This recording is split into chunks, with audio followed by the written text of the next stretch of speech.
Welcome to the Conversations That Matter podcast. My name is John Harris. I don't usually do podcasts from the Lowe's parking lot, which is where I am today, but it's been pretty crazy lately. For those who don't know, I've been renovating my house, mostly actually doing repairs on it. I haven't lived in it for 4 years, and before that it even needed some work. But as many homeowners know, once you get involved in one project, you find out about 10 other projects you need to do. So I found out like my heating ducts were all rusted out and I had to change the heating lines. And then I found out like 2 days ago that the beam that all my slats were sitting on in the back of my bathroom was rotted out. So I had to take off the siding and replace that. So that's kind of what I've been up to lately with a lot of my time. And I've been trying to keep up with the podcast as best I can. But that means sometimes when things get tight like this week, I have to work with what I have. This weekend I'll be busy. I have a wedding for a good friend of mine, which is awesome. But I thought if I'm going to put something out, it's going to be from the Lowe's parking lot. So here we are. And I appreciate those who are praying for me, by the way. With releasing a book and moving and doing renovations, it's just been a lot lately. So thank you for your prayers, for those who are praying. And just please keep me, I know there's a lot to be praying about today, so I don't want to be selfish, but if you do think about me, just pray that we would have just a good balanced time management and prioritize things correctly, be efficient, all of that good stuff. So anyway, today we're going to talk about an article that was in the Gospel Coalition. Michael Kruger is the author, and this morning I saw that a number of people had tagged me and sent me this article. I was a little surprised when I saw Michael Kruger's name on it, because Michael Kruger is someone, at least the books I've read by him, someone that I really appreciate.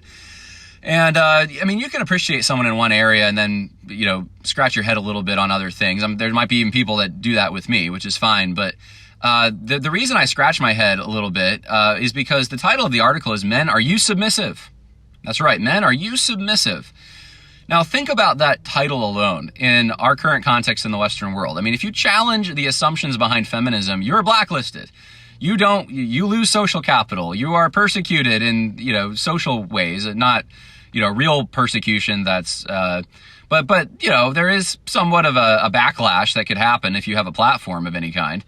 And so that's one thing. The other thing though is that right now with the COVID stuff and losing civil liberties and limitations on travel and people being fired. I mean, just a few days ago, hundreds of healthcare workers just escorted out of their jobs in New York State, probably more than hundreds, probably thousands, I'm assuming, because they wouldn't get the jab.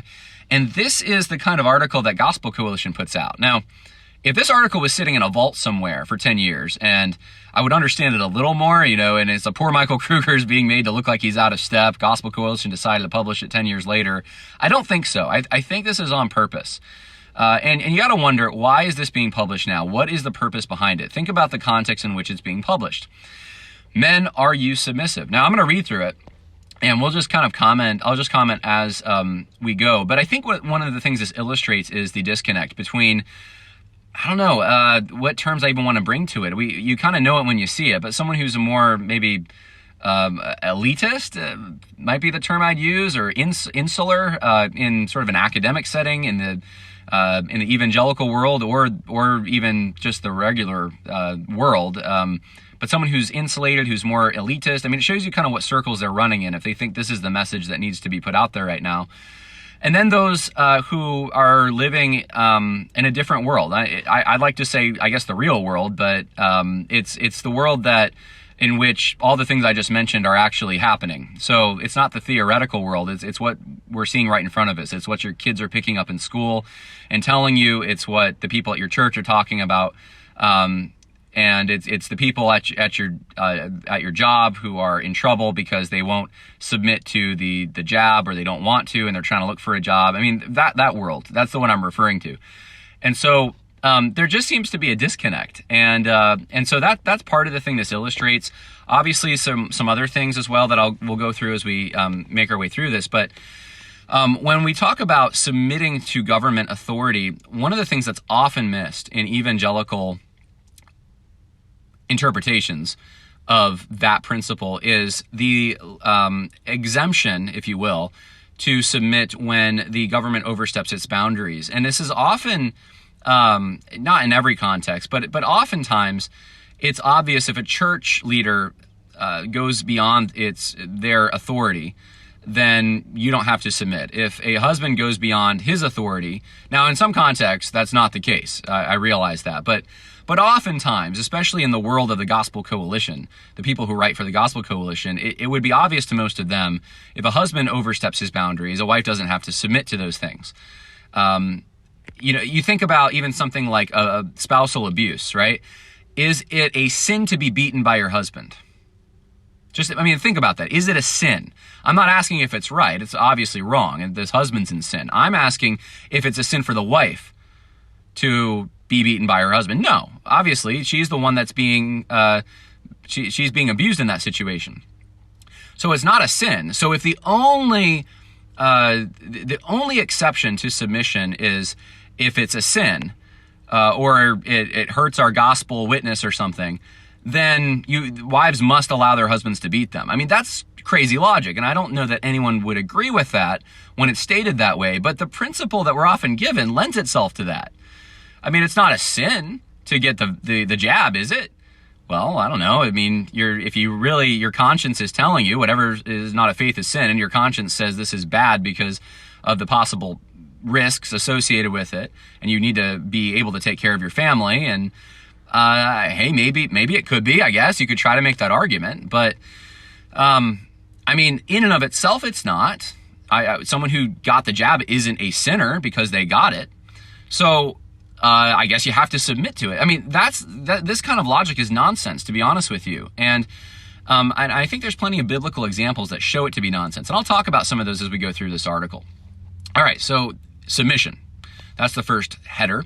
Of all the words in the Bible, this is Michael Kruger's words, by the way, I'm reading the article. Of all the words in the Bible, this may be one of the least popular.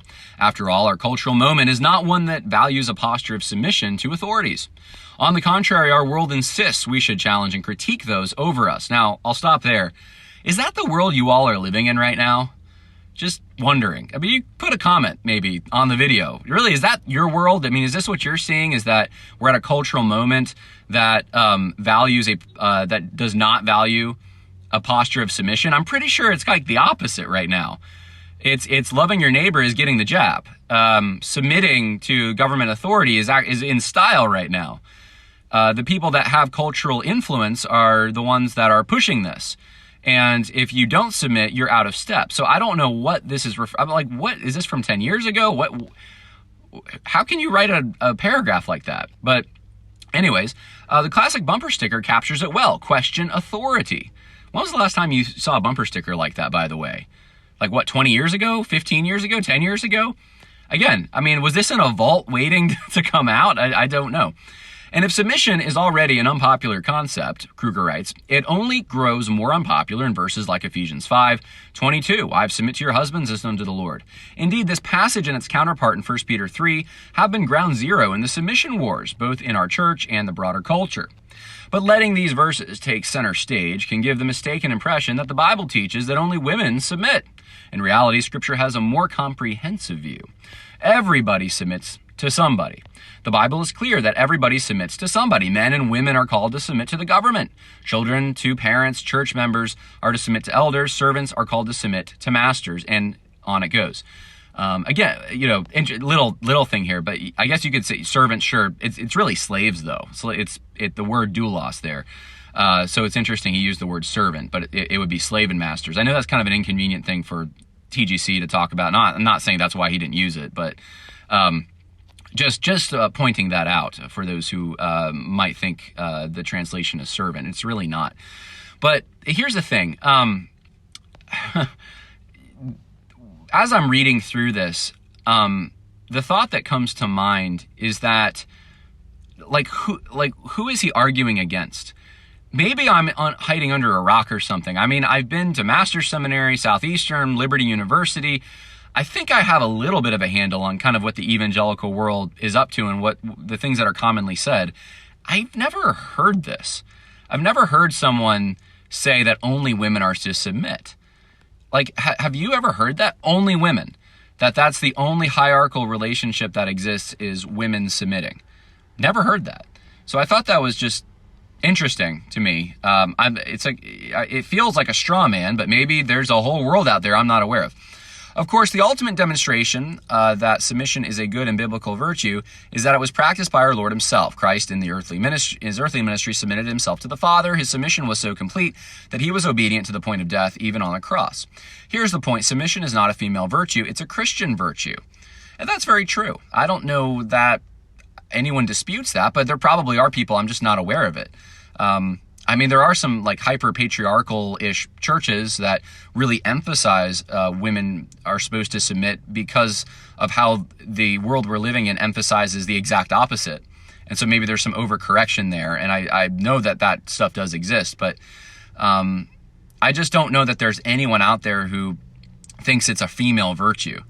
Submission is not a female virtue, it's a Christian virtue. Perhaps then we need to recalibrate the way we think about it. Okay, so this is where he's using this corporate we. We meaning evangelicals, readers of the Gospel Coalition, we all need to recalibrate it. So this is like a big correction apparently to this big problem that I didn't know was existing out there. And talk about submission in the church. Rather than repeatedly focusing on just one example, we need to call all Christians to submit to whatever authorities are over them. Now this, in my opinion, this is kind of a straw man.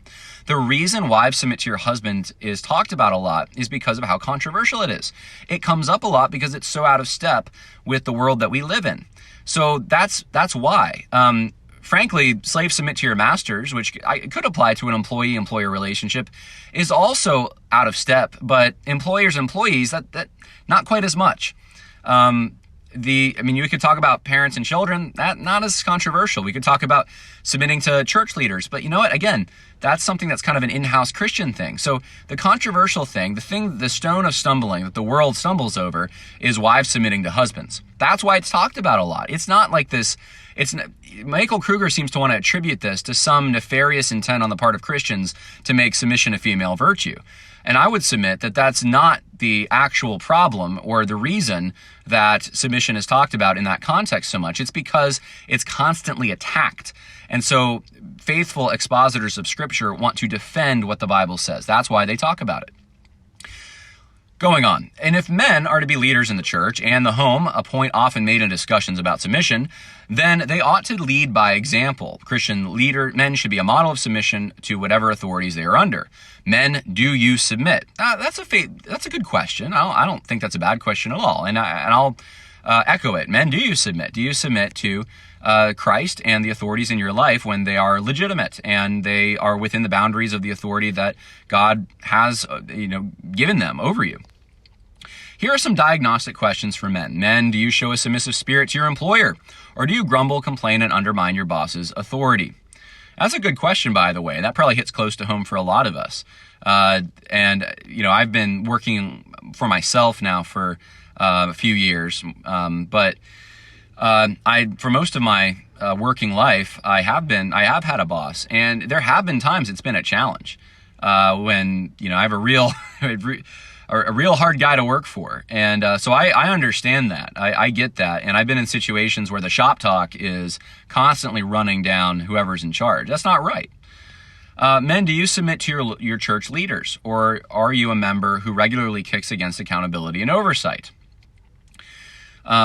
Another good one. And by the way, though, each of these have limitations to them. Obviously, if your boss is doing things that are harmful or just even if they're just things that are inefficient and not smart, it may be good to talk with your coworkers and try to approach, okay, how do we try to communicate this to our boss? How do we rectify this situation? What can we do about it? And you're part of the solution and not the problem. You're not undermining their authority. You just disagree, or you see a flaw, or you want to make them more successful because they're making a bad decision. And so the best thing to do is to approach them about it. But sometimes you need counsel. Proverbs talks about counsel being important. Church leaders, right? Church leaders do not have absolute authority over you. They don't get to say, who you vote for. They don't get to say what you do in your own house necessarily. There's a spiritual oversight they have, but that's not a blank check. And so I think, obviously when it comes to your spiritual life, that does touch a lot of different areas, and it could include who you vote for. It could include what's going on in your house, but not directly.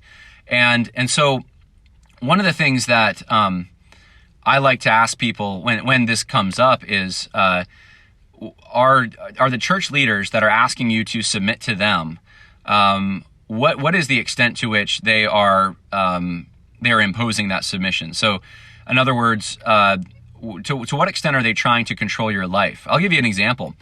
This is a real world, real life example. I know of a church in which the pastors wanted to regulate the dating relationship of a grown man in the church. And it wasn't because this man had done anything wrong. It was simply they wanted control over the situation. He was dating someone long distance, and they wanted to know every detail about it, to the point of basically approving or disapproving of whether he wanted to marry this woman. And there was no moral reason he shouldn't marry her, but they wanted to be the ones to make that decision. Well, that's not their decision to make. That's his decision, who he wants to marry. And unless there's some kind of a moral, sinful issue going on that needs to be disciplined, there's no reason the elders should be doing anything but maybe giving advice. But they wanted to kick him out of the church if he did not submit to them by not marrying, by choosing to marry this person before they had given approval. That's the kind of thing that I'm talking about. I'm saying that that's not their role. And so this is the kind of thing that I think often, this is what we need to hear more of, is where are those boundaries? That's helpful for people. That's practical. We don't get those kind of practical things regularly from the Gospel Coalition, though. We get this kind of vague stuff that, everyone knows what submission is, right? But does everyone know?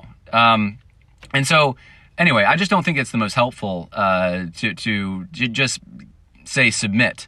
In the context we're in now, people need to figure out what that means again, because lines have been so blurred because of things like the feminist movement, because of egalitarian movements that seek to rip down authority, and then people that want to take that authority and take it too far. I mean, all these things are factoring in. We're a very destabilized society right now. Men, do you submit to your church leaders? I already read that. Men, if you are a pastor or elder, do you submit to your fellow elders? Do you show a spirit of submission to your denominational body? When the body asks you to do something, do you comply or push against it? Well, it depends on what they're asking you to do, right? Men, do you respect the governing authorities God has placed over you, regardless of their political affiliation or your opinion of their policies, or do you mock and deride those authorities? Here's the thing. Elijah mocked the prophets at Mount Carmel, the prophets of Baal. Jesus mocked the Pharisees. This is where I think things get a little dicey, because we have a political religion right now, and the priests of that political religion, some of them are politicians. Some of them wielding their authority in ways that is overstepping their boundaries. And some of that deserves some mockery and derision and failure to comply. And when you have just a very simplistic view of this, that, well, if they're governing authorities, you just got to do what they say, and there are no ifs, ands, or buts, then you miss out on whether you neglect to apply critical thinking to whether or not they're overstepping their boundaries, whether or not there's actually a state religion that's appearing right in front of you. And maybe there's times that they deserve some mockery. Maybe they're illegitimate authority. Maybe what they're doing makes their authority illegitimate. So there are times, and I'm not saying there are limitations to this, but I just want to make the case that there is an appropriate time to not submit, and there's an appropriate time also to even in a holy way mock those who had raised themselves up against the creator of the universe. They deserve some mockery, and there's examples of it in Scripture. I'm not saying this without any precedent. One can imagine how difficult, not to mention discouraging, it might be for a woman who are repeatedly called to submit to see their husband and church leaders refuse to submit to the authorities over them. By contrast, how encouraging it is for women to see that they are being asked to do something which their leaders willingly and cheerfully do first. Submission. Okay, so this is the thing. The assumption behind all of this is men are basically not doing what they're asking women to do. That seems to be the assumption here, and that women would do more, they would submit more if men just submitted. There's kind of like an a vein of anti-male, I don't know. There's an assumption and a stereotype here. Submission before a watching world is the next heading. Remember J.D. Greer at this SBC, the world is watching. There's an obsession with the world watching. And we should try to be light to the world, to be salt and light, so they see our good works, glorify our Father who is in heaven. But they're not gonna, when the world doesn't, oftentimes they're not gonna like our good works. They're not gonna like everything we do, and we need to just be aware of that. So we can be salt and light, and sometimes that salt's going to be like salt in a wound to them. And the world is not, that's not the standard to try to please the world. We try to please God, and one of the things that we take into account as we're pleasing God is the world. It is a witness to the world when we obey him. It's also a condemnation to the world for their own judgment. So I just want to set that template down before we read what he's about to say. He says, but Christian submission is not just an issue in the church. It also affects the way we relate to the broader culture. Do we practice what we preach before a watching world? When Christians flout government directives, one might understand why the watching culture begins to scratch its head in confusion. I don't see, really, put it in the comment section. Do you know non-Christians who are scratching their head in confusion as to why some Christians don't want to submit to the jab or to shutting down their church? Like maybe because Jesus said to gather. Like, do you think there's like people who are genuinely confused? Like, I always thought Christians submitted. How can you not submit? I don't know what world he's talking about here. Haven't Christians complained the loudest about how we are living in an anti-authority age? Haven't Christians lamented our world's lack of submission to authority? And yet, it's often those very same Christians who seem unwilling to submit when faced with a government rule they disagree with. Guys, this, I would suggest, is the heart of this article. This is the reason it was published in Gospel Coalition. This is the political angle and the objective, the political objective right here. It is to guilt Christians into, you really ought to put on that mask, shut down that church, take the jab if the government tells you to do it. We really ought to do those things. Oh, is he saying that directly? No, but what else are we supposed to, what else could he be talking about? He's clearly accusing, very concretely accusing Christians who are reading the article of not submitting, of hypocrisy. But he's staying away from really drawing, from making his examples concrete. But he is, accusing a concrete group of people here, Christians. And maybe it's a little more complicated than that. Maybe, and for Michael Kruger, he should know this. This is what I don't understand. We think through these things. There are times, authority itself, we submit to. The concept of authority and hierarchy, Christians are on board with. Orthodox Christians, totally on board with. The concept of abused authority, of authority that is not legitimate, totalitarian replacements for God, those kinds of things, that's where we start drawing lines and saying no. And that's what I don't understand. He should understand this. Most people seem to get this that are working class, but why can't someone see from the halls of academia who has studied the Bible so much, why can't they see that that's the motivation? And maybe he's around Christians that are different than the ones I'm around. I don't know, but that's what I'm seeing. He said, and yes, it's Christians who are unwilling to submit. One can imagine how difficult, not to mention discouraging, it might be for women who are repeatedly called to submit to their husbands and church leaders to see them refuse to submit to the authorities over them. I mean, this is just guilting people, guys. Kruger writes, now to be clear, submission does not mean we blindly follow all government directives. I call this, by the way, the escape clause. In Gospel Coalition articles, I see this all the time. They know what people are going to say. So they try to kind of head people off at the pass and say, no, we address that. You're going to accuse us of trying to blindly follow the government. We're not doing that. In fact, we have a whole sentence here that says we don't do that. We shouldn't blindly follow all the government directives. But then it says submission does not require us to obey someone if they ask us to sin. In such cases, we have an obligation not to submit or obey laws that force us to dishonor God, Daniel 3. And that's the only passage he cites here. And submission does not mean we are unable to work for a change in our situation. We can submit to the government while seeking to change its laws. So, let me analyze this real quick. He's saying, on the one hand, there's a whole big group of people who are doing the wrong thing. They're not submitting. They're Christians. They're hypocrites. And they need to submit to the government. What could he be talking about? Well, it probably has something to do with the jabs, the lockdowns, all of that stuff.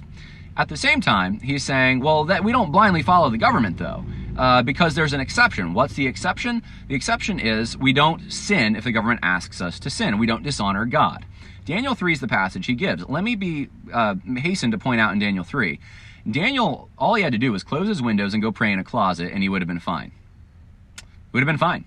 It wasn't a sin for him to close his window, was it?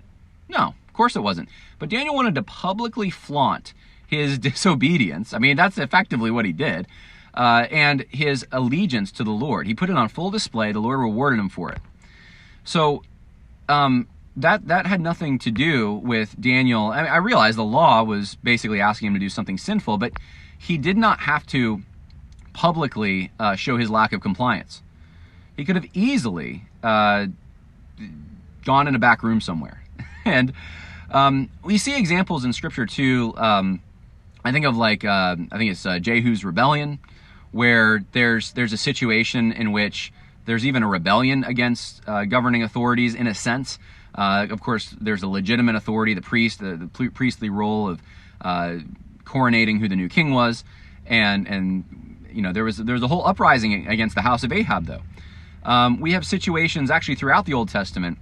There's secession. There's in Judges, there's a whole bunch of stuff going on. And we have to make sense of all of these things. We have to come up with principles, because these, let's face it, these stories are given to us for our own example and instruction. So we have to figure out what the principles are. And yes, if the government asks you to sin, that's an obvious thing. Forget about the government for a second. What if your husband, if you're a wife, asks you to sin? Or if you're a layman in a church and your pastor asks you to sin? Well, the obvious answer is no, we don't do that. But there are situations where they're going to ask you possibly to do something that's not a sin. And they're overstepping their boundary, though. Are you obligated to obey them then? This is the whole, I remember recently, a few weeks ago, there was a Christian broadcaster who said, hey, if the government says to go walk around with a pinwheel on my head and dance around, I'll do it. Really? I mean, is that where we're at now? We're just going to make fools of ourselves? I mean, that's degrading. That's the kind of thing that the government has no responsibility to do that. If your husband asks you to do that, do you do it? If your church says you got to go do this for arbitrary whims that they have, are you going to do it? Or do they have a function that God has created? And that's really the question. Government's got a function. Husbands have a function. Children and parents, that relationship, there's a function there. Employers, employees, slaves, masters, there's a function going on. There's purpose behind it. If you believe in a purposeless world, then this might make sense. It's just arbitrary.